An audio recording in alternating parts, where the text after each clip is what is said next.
Hey, sweet souls, it's your bruddaZen. It's time for another Take 10 with Zen, where we take 10 minutes or less, sometimes more, sometimes less. Spirit's been chatty lately, so it goes a little more than 10 minutes. My apologies. But this is where we take those time to connect with Spirit, ask them, ask questions about how to connect with Spirit and our higher selves, and where I answer questions from my subscribers. So we're kind of going off subject where we have been kind of focusing on spiritual gifts. Now we're going to talk about hope, finding hope, because there's a lot going on in the world right now, right? We've having a great, exciting time in our lives where so much going on in the world, wars and school shootings and political parties at each other's throats and all sorts of fun, capital D drama that's happening in the world, where you don't even want to turn on the news or look at social media. So what we're going to start off doing first is take a big, deep breath, hold it for a moment, and then exhale. And let's do that again, because this is what we can do to help us come out of anxiety, come out of all this chaos feelings that we're feeling.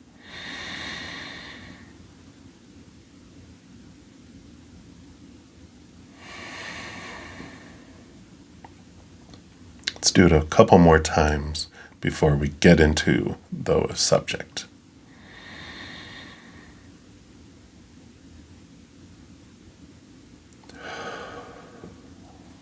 Feels much better, don't it? Well, let's get into it.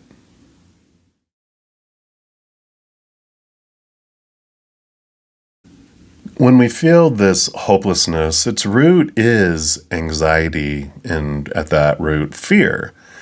Fear of what will happen in the future, all that unknown, the uncertainty, the fear that those things will happen again and that they'll happen to us or to people that we care about.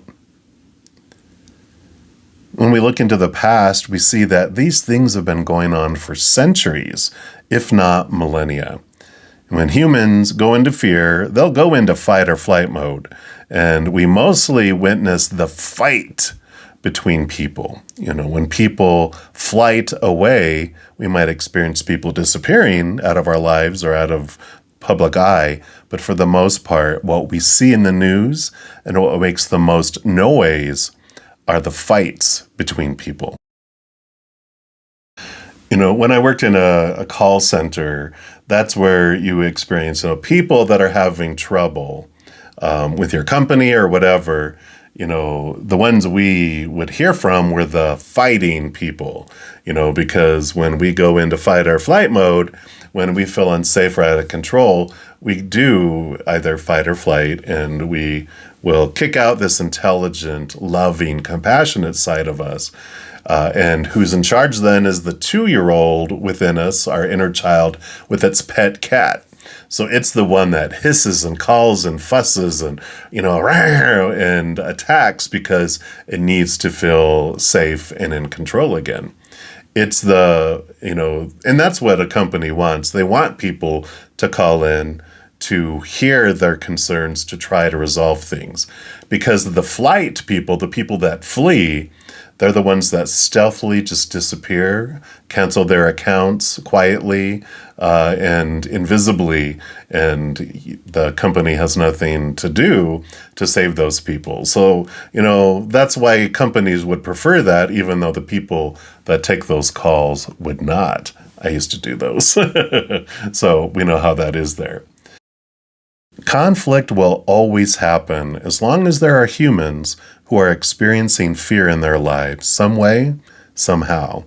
When that little child in us feels unsafe and out of control, it rises to lead the human interaction with the outside world, running or fighting.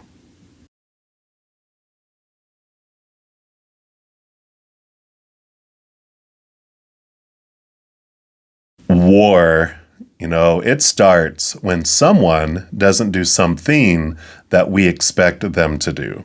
It can be a disagreement about what someone should say or should not say, how they should say it, how they should do something, some sort of act that someone should or should not do. And that list is quite extensive of these things of what someone is supposed to do and be done or not done. It all forms from when we are old enough to experience the praise and punishment feelings and thoughts. And the thing is, we don't all have the same list. What? I know. It was a surprise for me to find out that everything that's in here is perception, is opinion. We're all given this long list of rules and perceptions and opinions, popular opinions, growing up that we experience from all around us, the people, the movies, the books, whatever we have.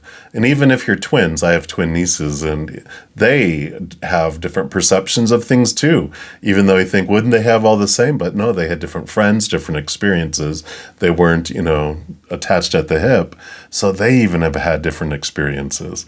And even when it comes to organized religion, when I was in Christianity, it really was another surprise to me that the Christian Bible was not written originally in English. What? Yeah, it was translated from a different language. So it was Hebrew and Latin and some other languages that whoever was translating it was deciding what words it was translated to in the context of it, right?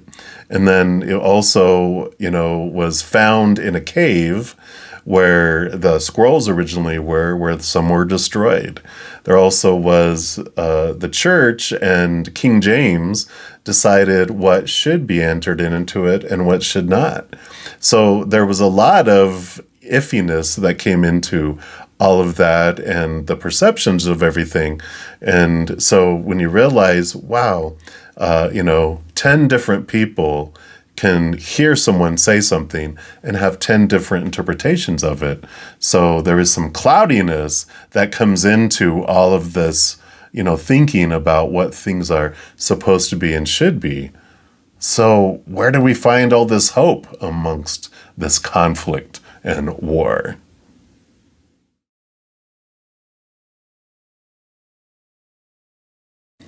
Understanding where conflict comes from allows me to see that every moment is a choice, and that I don't have to choose to accept the fear or accept any invitations to go to war outside or inside myself.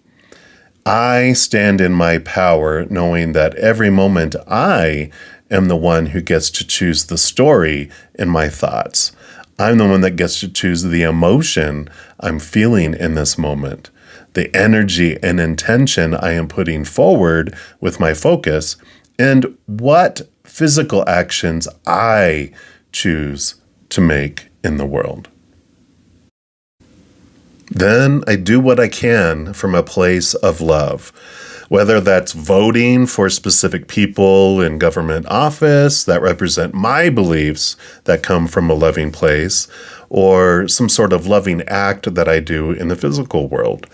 And if I feel that there isn't something I can do, check out episode 7 of Take 10 with Zen, where I talk about when our heart aches to help and to do something, but we feel helpless.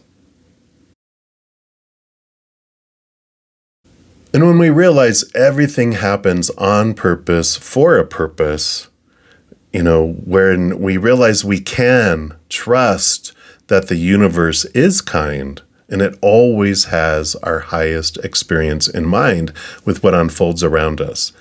We can trust that the war and all the lower vibrational things happening ultimately aid us on our journey. And we can take responsibility for our energetic contribution to it and change it if we're tired of experiencing it. I find that my most hopeless times in my life are when I'm looking out there because that is an unstable world. People change, people pass away, people walk away. Situations are constantly changing out there. Things, our bodies, everything are deteriorating, blowing up, burning down, being stolen, all that, wonderful chaos of the outside world.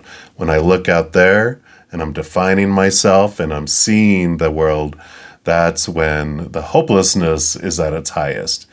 But all of it is designed, eventually we turn inward and upward, and we find that beautiful, eternal, unconditional love of the creator of all things, our mother and our father. And then we find the stability, we find peace. That is where I find hope. So I'm running out of time. Hopefully those things help with what's going on in the world right now. Pop down below anything you do to help find hope in your life as well. I always love to hear those things. Or if you don't want to put it out in public, you can send it to my email, which is bruddaZen@gmail.com, and I'll respond to you over there. And if you have any ideas or questions around anything I've talked about or anything you'd like to see in future episodes of Take 10 with Zen, again, comments down below or to my email. And I appreciate all the love and all the support. So until next week, remember, as you're going through every second of every day of your life, that you, yes, you, are unconditionally loved by the mother and the father of all things, our creator. And of course, I love you too. So until I see you again, much love to you. You hang in there and you take care.